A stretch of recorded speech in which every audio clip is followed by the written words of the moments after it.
Really quick before we begin, I'm going to show you how to fix this issue on a Kenworth T680 and two different Freightliner Cascadias.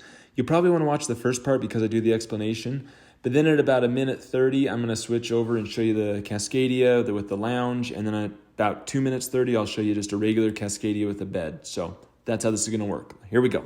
This is going to be a real quick video. I just wanted to show you something on these Espar heaters. I'm in a Kenworth T680. This really applies to any Espar heater, but this truck was brand new and we were having an issue. It was saying no flame detected on the screen. It doesn't say it now because we fixed it, but no flame detected. And the truck was really new. So we looked under the bunk at the Espar heater, and what we found was there were coveralls packed in right here. So this is your heater. And it couldn't breathe because there was so much stuff over here. So then the heater gets too hot and it panics and it turns things off. It shuts down the flame, and that's why he was getting no flame detected. You notice they've got this little shield here. You can usually slide stuff up against that, and that's okay. That's its purpose. But if you're having issues, you might consider pulling stuff away from it. Make sure this is clear though. That's got to be there so that it can breathe. There's obviously lots of things you got to do to take care of your Espars in the long run, like your screens and your glow pins. This is just an option you can look at to possibly avoid having to take it in for service. So look around there. That's the purpose of this, is hopefully this helps you avoid having to take it in.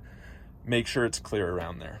Real quick, I thought it would be a good idea to show you what it looks like in a Freightliner. I'm in the lounge style Freightliner, and I'll show you what the bed looks like afterwards too. There's where the Espar heater is. You lift up the seat, you can see it's down there with the cover. Let me go show you from the outside real quick. And you can see this opening. So this one's a little harder to block, but you could, stuff stuff in here. And it's got these holes here so it can breathe. Don't pack it around here.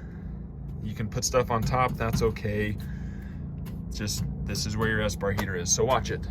And lastly, we're in a Cascadia that has a bed. Let me lift this up here. In this particular truck, there's the Espar heater. You can see the vent right there. This one's a lot harder to mess up because you can see that it's completely covered, so you can't pack stuff in around the back of where it needs to breathe.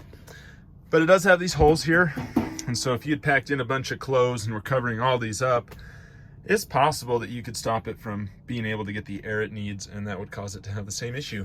So it should give you a good enough overview that no matter what truck you have, you understand, make sure your Espar heater has room to get the air it needs and nothing's too tight around it.